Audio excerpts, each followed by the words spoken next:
So today I'm gonna be talking about the executive and especially about the president. Executive starts from Article 52 to 78, which comprises of President, Vice President, PM, and his Council of Ministers, along with Attorney General under Article 76. Now, Article 52 says there shall be a president. Article 53 says all the executive powers of Union Executive shall lie in the hands of President. Article 55 talks about the electoral college, means how the president would be elected, and electoral college comprises of elected MPs and MLAs.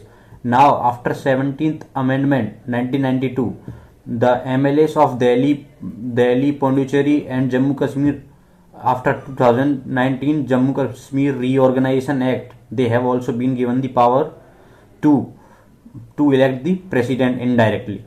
Now I'm going to be talking about the executive powers of the president. First, he appoints PM and his council of ministers. He appoints controller and auditor general under Article 148. And then there are many members like UPSC chairman and MPPSC chairman, all the chairmen of PSCs. Now talking about the legislative power.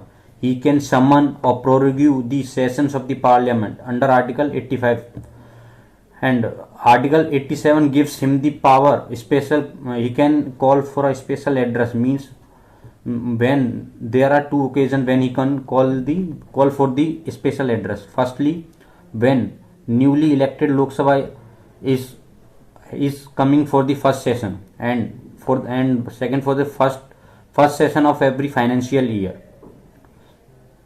He can, and one more, he can issue ordinances, means when the parliament is not sessions but the condition has arrived of any contingency where there shall require a law.